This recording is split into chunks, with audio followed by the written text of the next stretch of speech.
Welcome to the Sweepless in Seattle version of Sharing Sox. I'm Southside Sox duty geezer Leigh Allan. With me, my son and West Coast correspondent Will. I guess I put him in charge of the Seattle trip. And White Sox last night, after losing 3 in a row to the Mariners, pulled one out on a ground ball to third. Basically, I was in bed before that, and I watched the video, and it was a very routine grounded to third, but it just took enough of a high hop to get the run in the 10th inning. And Tanner Banks, shut down Tanner, as we call him, came in and kept the Manfred man on second base. So, I was just going to say, I honestly think Tanner Banks was the right guy. Just looking at the bullpen and what they needed to get done in that last inning, it's not impossible to keep people from scoring in extra innings with the second baseman, the guy on second base rule. But it is very, very difficult to keep a team from scoring one run in an extra inning. And the White Sox bullpen, I don't think has a lot of guys who could do that. I feel like Tanner Banks was probably the most up for the challenge of keeping them from getting their run in. I always just assume in extra innings these days, whoever scores a second run in an extra inning is going to be the person who wins the game. It's so rare for the team to score in the top half and the bottom team not to match it. And I think Banks did a terrific job. It was Tanner's not a strikeout guy. And he got the strikeout he had to have on the first batter, so that changed the whole game. Because really, first guy up just puts the ball over to right field, and you're bound to score. Unless it's a total pop-up. So they got to win. Seattle can't hit a lick. Yet they're, 5-6 games up in the West, which is not a terrible division. Usually is this year. Well, the West has not found its footing yet. We are very far into the season for the West not to have found its footing yet, but the Rangers and the Astros still don't. I mean, the Rangers, I guess, just took 2 out of 3 from the Dodgers, but they still haven't quite found their rhythm yet. Seattle, shocking that they have that lead. Their offense, which is, I think, pretty great on paper, has been pretty abysmal. Yeah, guys who are normally very good, just hitting nothing. I mean, they're down. I checked that at the beginning of the series. Of course, the Sox are 30th out of 30 in pretty much every offensive category, but Seattle's down around 27th, 26th, 27th runs scored, which is the most important one. That's really far down that list to be a first-place team. And to be a first-place team with a substantial lead. Terrific. But it's their pitching. Seattle's pitching has been great. I didn't expect the White Sox to do anything with their pitching. And they didn't. No, and they didn't. And they didn't at all. So, it was nice to get the one win in there, which does it doesn't take us out of the running to be the worst team ever. As we talked about moments before recording, that does put us in line for 120 to in between 120 and 121 losses. So we are still on track for that. We did get to see Luis hit quite a long ball. So that's amazing. Since he's been around, either strikes out or hits at 450 feet. He's had a number of homers since he's been back. Almost, I think, one single.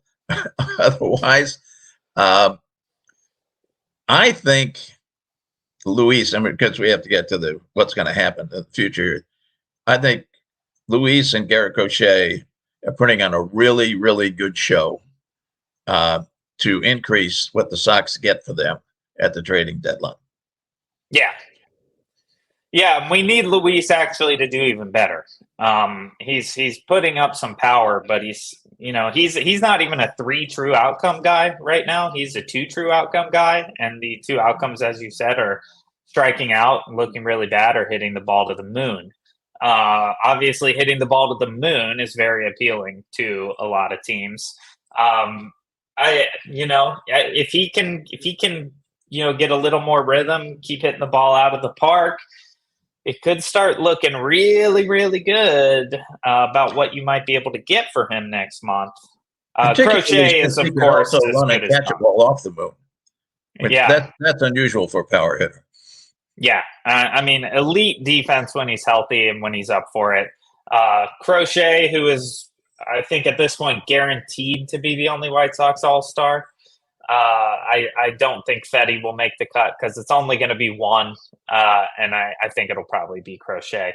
That's going to help his price point quite a bit as well. You know, he has looked very, very, very good. I think he is now at the point where you could see a return, even from just, a couple weeks ago when we talked about this. I think we could definitely see a hearty return for Crochet as long as he keeps it up for the next few weeks. I think it could be a really, really nice return package for Garrett Crochet. It's only getting better at the moment. Robert, of course, is going to demand an absurd amount. Whether or not, that's why we need him to do a little better. Because I think right now he's not quite at a point where he would demand sort of the maximum value. I don't think he's far off, but he needs to just get on base more, and he needs to hit for average just a little bit more, I think.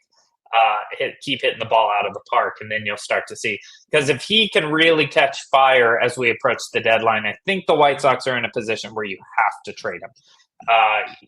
If the return package is as big as it would be if he can get really hot, I don't know how you turn it down. I mean, you legitimately, if he is hot, you could be looking at a package that is almost a team's entire farm system of valuable prospects. I mean, you could truly run the board of their top 5 prospects for Luis Robert easily if he is hot.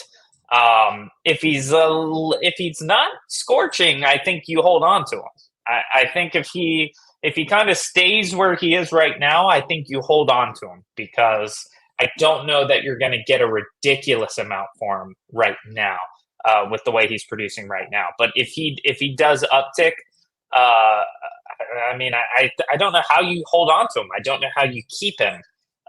It could be a team like the Dodgers. The Dodgers really need an outfielder who can put up some numbers. They really need another outfielder who's not going to let that bottom of the lineup dip. It is funny to think that if Luis Robert comes to the Dodgers, he's probably batting 7th or 8th, which is incredible. I mean, there's nothing more that I would love for the Dodgers to have than to have Luis Robert out there.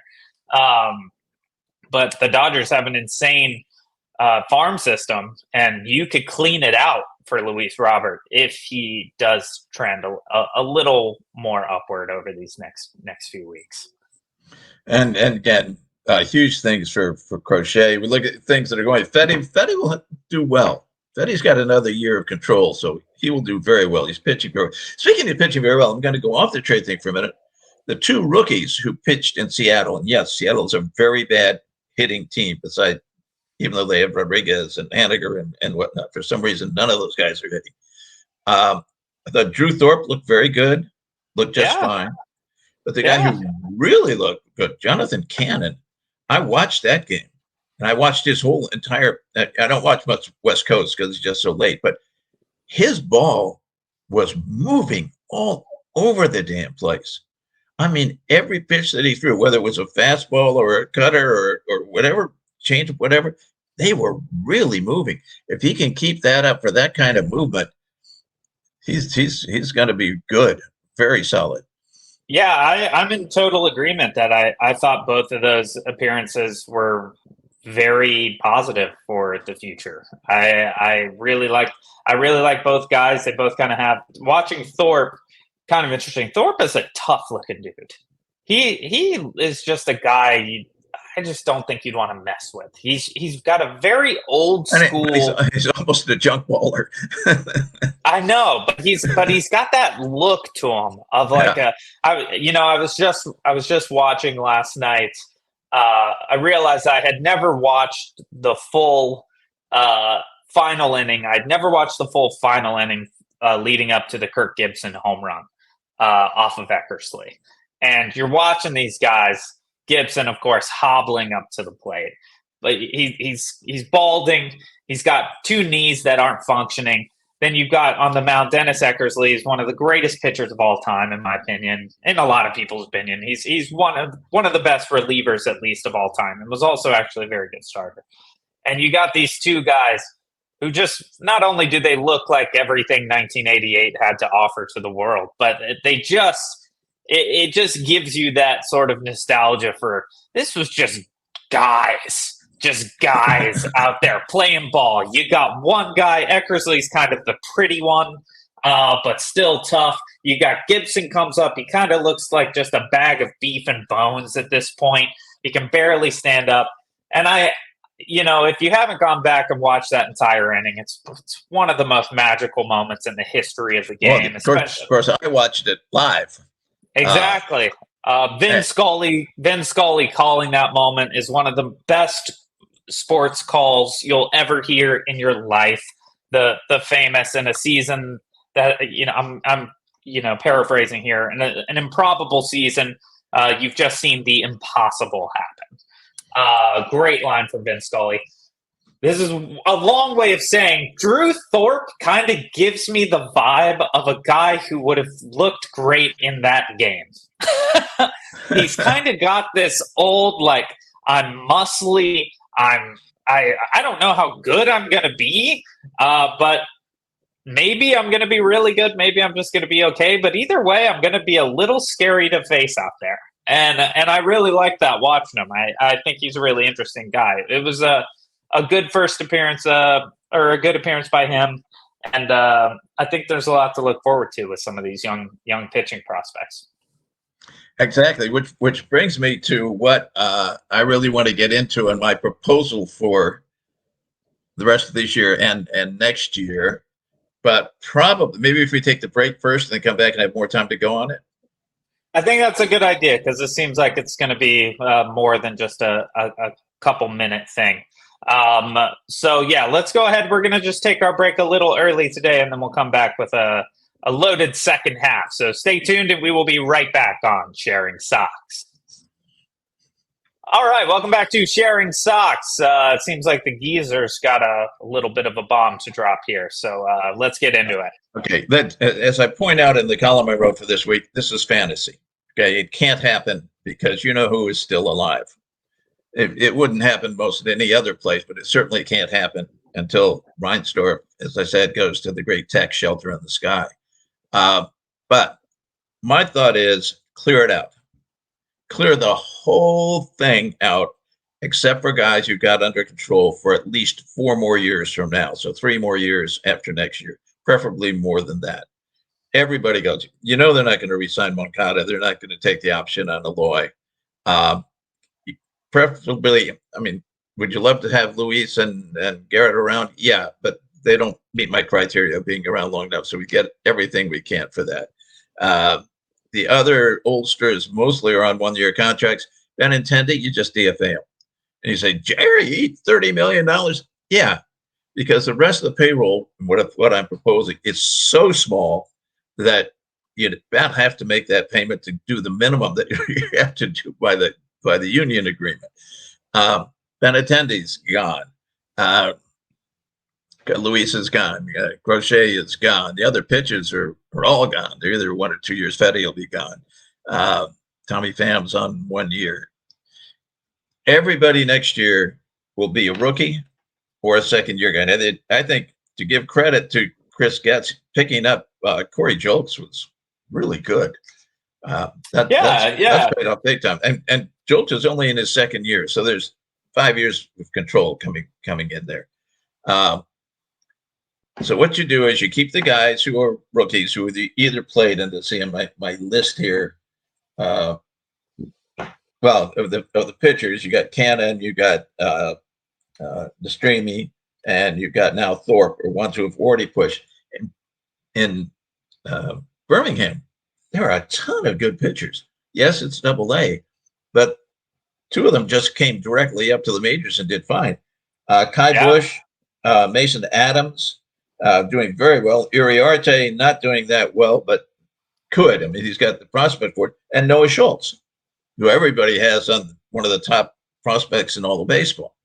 So they'd have enough pitching to do a starting rotation, and you just fill out the bullpen as you may on that. Then for the lineup, you put Ramos at third, Montgomery at short. There's some questions. I mean, one of the places that rates the highest prospects had him at third, and there is some question on that. Jacob Gonzalez is doing great in Birmingham. You bring him up; he's got an 807 OPS going right now. Oh yeah, the two of the guys I forgot to get. You get rid of you get what you can for Andrew, the other Andrew, and for Gavin Sheets. So Vaughn and Sheets go. Sheets is borderline because you actually have enough years of control that maybe you keep him unless you get a good offer for him. But Vaughn is gone. You find a first baseman that might be Elko. Oh, this Brooks Baldwin guy, incidentally, another shortstop. Got a lot of shortstops in the series. Don't have outfielders. So when you're doing all of your getting rid of all these guys at the trade deadline, or if you don't get what you want, then over the seats, outfielder prospects. Which you could easily do. Easily could do that. Yes. Yeah. Although I've watched a lot of the proposals. Every team's website, or not their own website, but blog sites, has proposals. This is what the Phillies should give up. This is what the Dodgers should give up. So, and choosing for some reason not outfielders. I don't understand that. We've got the catchers. Corey Lee is doing fine, and Edgar Caro will probably be better. So you've got your two catchers there. Need the first baseman, Tim Elko, possibly, but otherwise, first baseman will be dime a dozen during the sell-off thing. All rookies or second-year guys. Will they be terrible? Yes. It will be awful. It will be almost as awful as if you stayed the course and with the team that you now have. Yeah, I was going to say I don't know that that's a worse team. I don't think it is. And you say, well, you bring up guys too soon and it gets to them. Absolutely. Part of my deal is you have also gotten rid of the general manager and brought somebody in from outside the system whose first priority is research and development and analytics. And he goes out and gets the best analytics he can get, paying Chicago salaries to draw them away from Tampa Bay or from Milwaukee and so forth. Even go out, as we go back to Moneyball, go outside the industry to find analysts who really know their computer stuff and can bring it in. So you've got everybody working and the manager. Manager has to be somebody outside the White Sox entirely, and not the usual thing of retreading guys. The manager, you're a manager for life for 32 different teams. What you meant, bring in somebody again. I found a college coach. I really love to do it because working with young guys, development. And then he got a new job just 5 days ago. This guy, he led Indiana State to the regional finals and lost by one run to Kentucky, which is number 2. And he's got a great record. Apparently, a great reputation because one place he coached made him the president of college. But Mitch Hanna's his name, and I know nothing else about him but what I read. That he quit there, and I thought, oh wow, that was to go to South Florida, so he will not be available. But the whole idea of a college coach, particularly one who is not dependent on, because the problem with college is your job is so dependent in all sports on recruiting. Yeah. Recruiting isn't a factor that we're talking about. We need a guy who can go with whatever he can get and do well. And there are several of them out there that you can go find. Anyhow, you do that. You bring in all new coach. Everything's new. And you explain to these guys, look, we know it's a major league team. You're going to feel tremendous pressure to win. There is no pressure to win. There is none. You're just going to do your thing. We're going to act like you are in double or triple A, and we're going to work on you. So if you need to work on hitting low inside pitches, we're going to work on low inside pitches. And if you go for 4 that day, we don't care. What we're doing is development at the major league level because it's going to be the highest level of development. And I really think after a terrible 2025, you'd have a decent 2026, probably not good, but pretty decent. By 2027, you're going to be really good. These guys all play together. They don't go smashing into each other on pop-ups. They know where the other guy's going to be on double play situations and on everything else. I like my idea. It's not going to happen. It's a fantasy, but I mean, I think I could get him somewhere. it's kind of like the biggest rebuild in the history of rebuilds is just what you're pitching. You're pitching. Yeah. Let's sort of burn the house down and then build it from the ashes, which I think is what has to happen. So I actually don't think this is a crazy or a bad idea, especially when you're dealing with a major league team that I'm not sure could win a series against their own AA team right now. I think there's a lot of interesting stuff there. I'm all for this idea. Of course, it'll never happen. Obviously, nothing's going to happen. We still have Pedro Grifol, so let's keep in mind that, like, obviously, nobody is doing anything to actually try to win baseball games or get better at baseball here. I don't know what Chris Getz's situation is. He's made some interesting choices. He's done an okay job, I guess, but I love this idea. I like the idea of just scrapping it all, get rid of everybody, put these rookies and second years out there. I wouldn't say don't tell them there's no pressure to win. Every athlete is always trying to win, whatever level. Yeah. From 7-year-olds on up, they're trying to win. But I would tell them, I would lead with, nobody thinks you're going to win a game. Yeah, nobody. That'd be fair. Yeah. So go out there and win a game. Go out there. Every single time you win is going to ruin someone else's day. Because everybody is going to come in to play a team like that and think, all right, we got a 3-game sweep. This is going to help us pad our division lead, whatever. Beat them once. Beat them 2 out of 3 times, and holy crap, we've just thrown a wrench into their season by winning a series. I think this is a really, really cool idea. I think it would be a really interesting idea for all of sports to witness.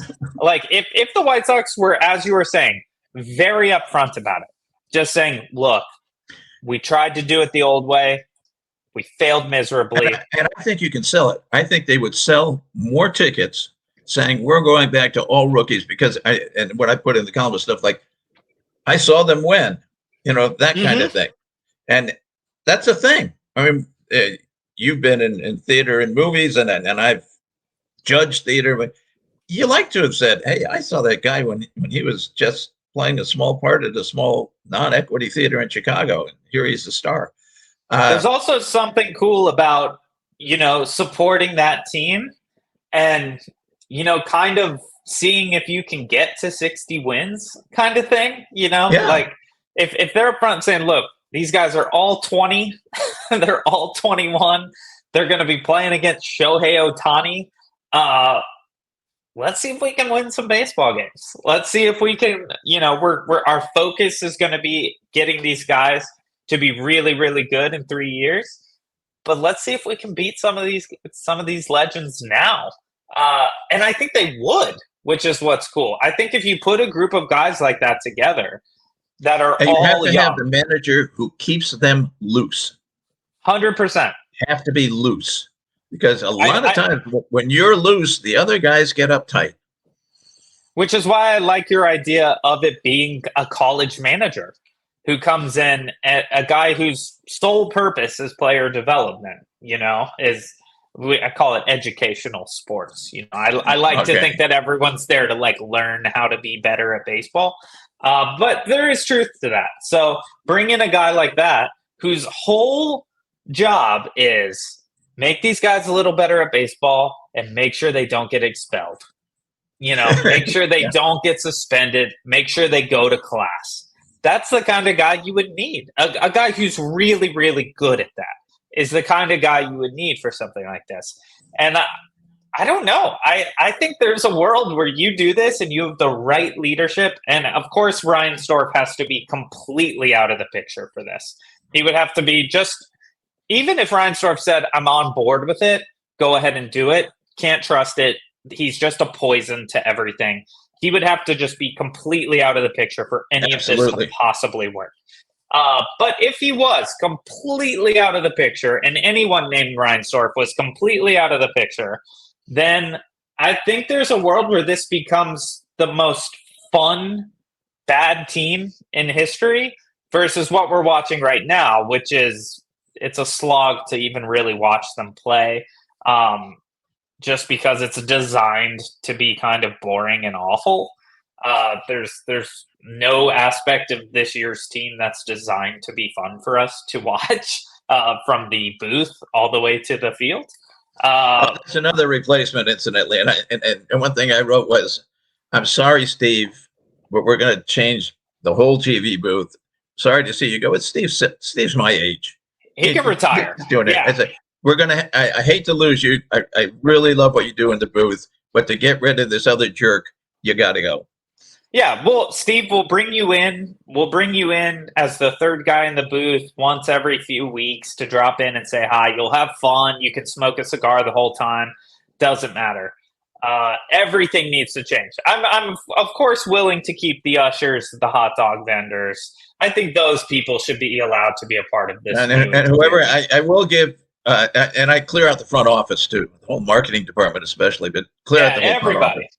Yeah, everybody in the front office. Whoever came up with the campfire milkshake, marketing genius there. But whoever came up with not having enough of them ever, I think that person has to go. So I do think the campfire milkshake's a good idea. It's also existed in other places for a long time. But but a good gimmick. But then whoever said, let's have the campfire milkshake, but let's not have enough for anyone to get them.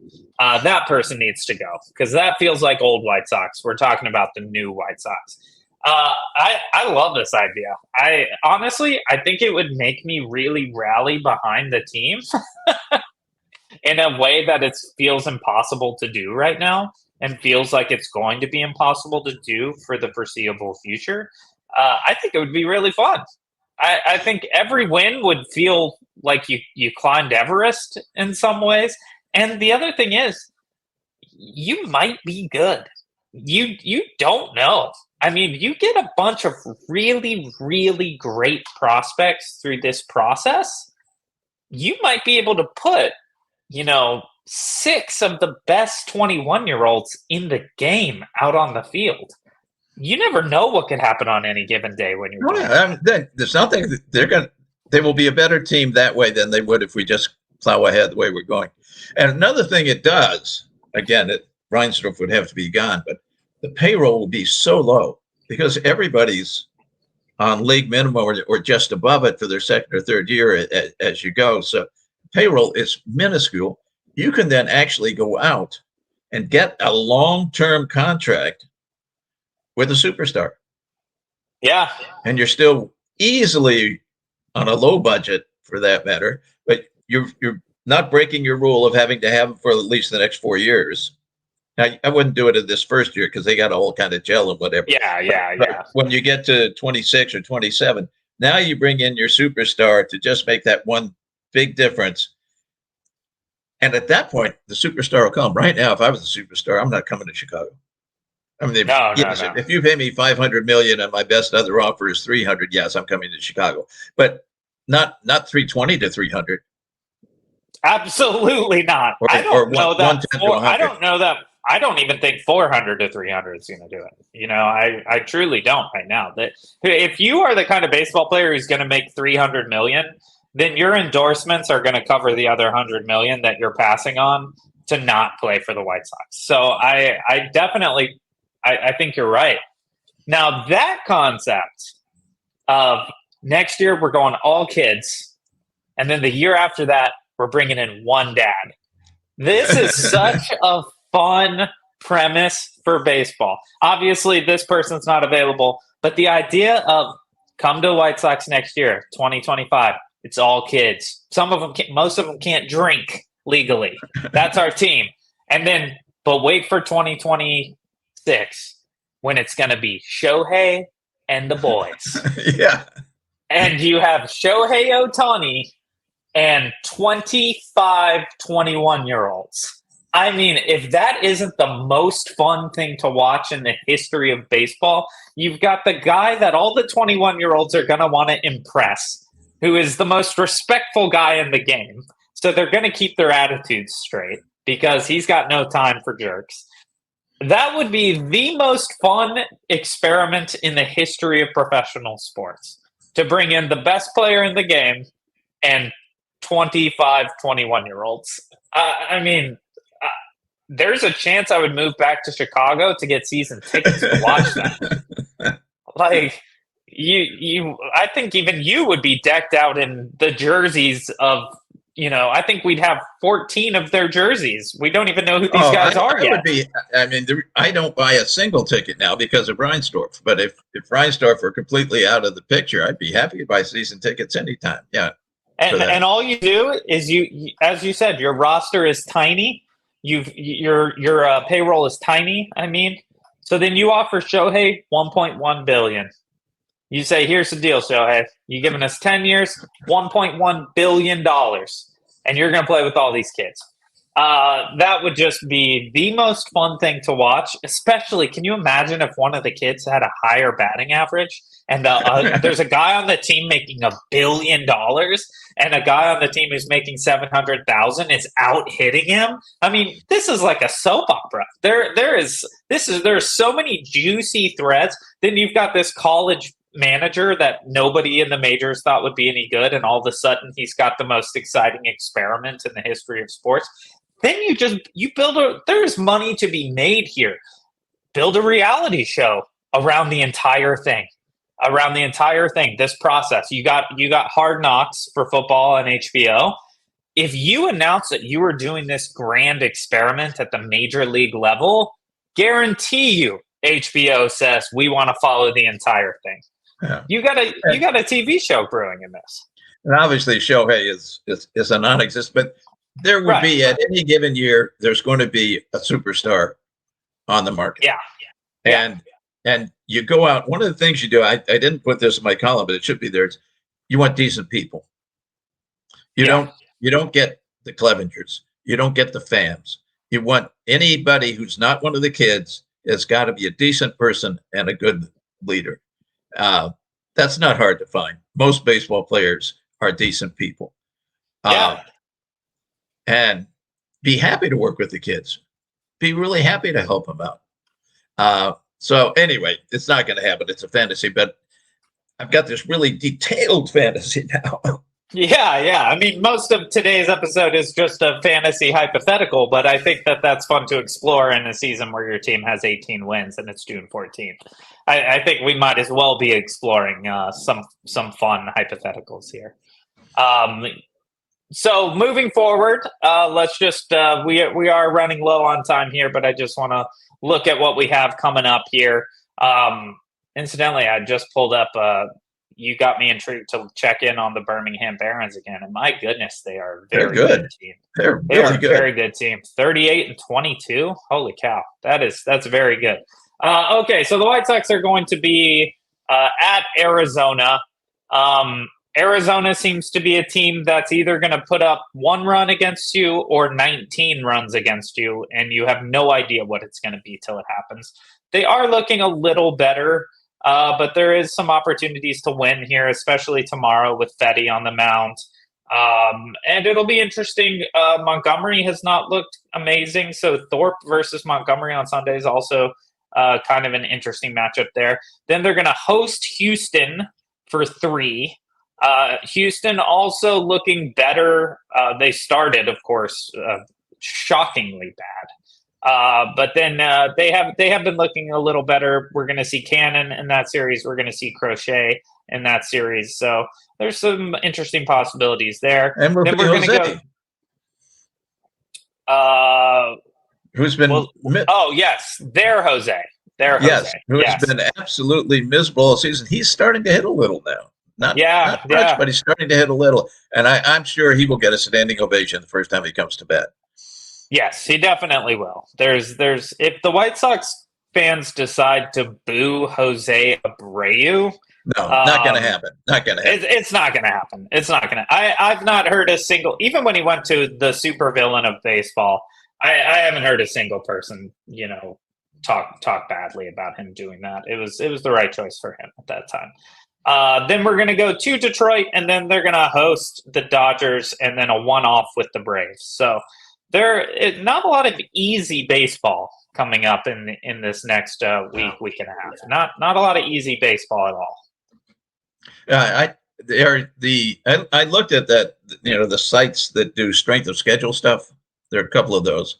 The one ranked the Sox strength of schedule so far is very difficult, like next to worst.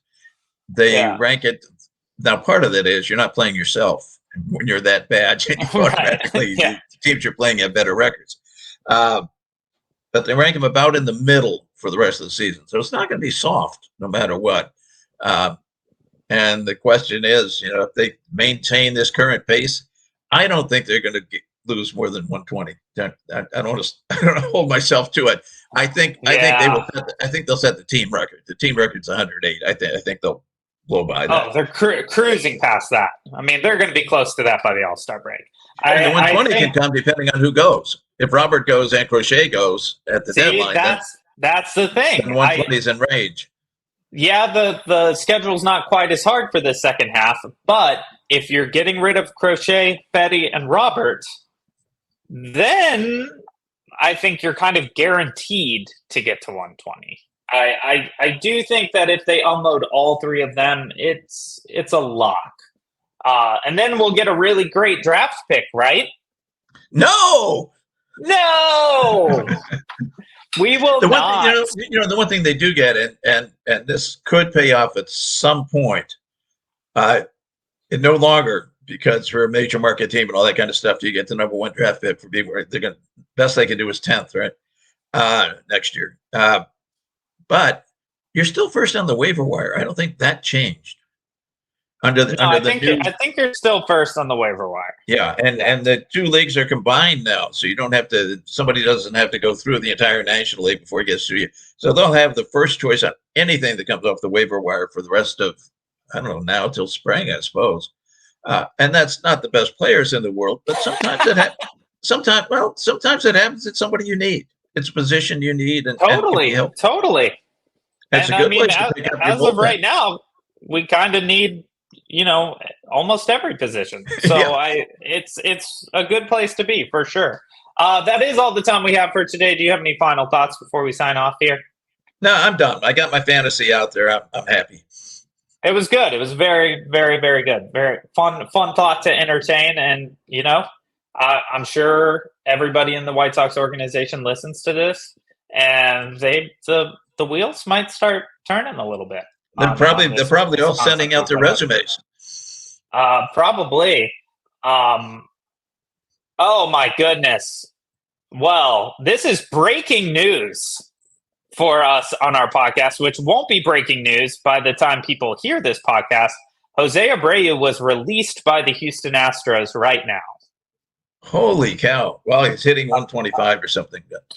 Yeah, that came in just now. Wow. Yeah. Rob Coletti, a.k.a. Berto from the West Side, just sent me the official news that Abreu has been released. So he will not be getting a standing ovation from White Sox fans, which is kind of a bummer. It would have been nice for him to get that and then be released. I would have kept him through Chicago. Yeah. I mean, why get rid of him before Chicago? See if it could spark something. I don't know. All right. Well, we are out of time. Thanks so much for listening, and we will catch you next time on Sharing Sox.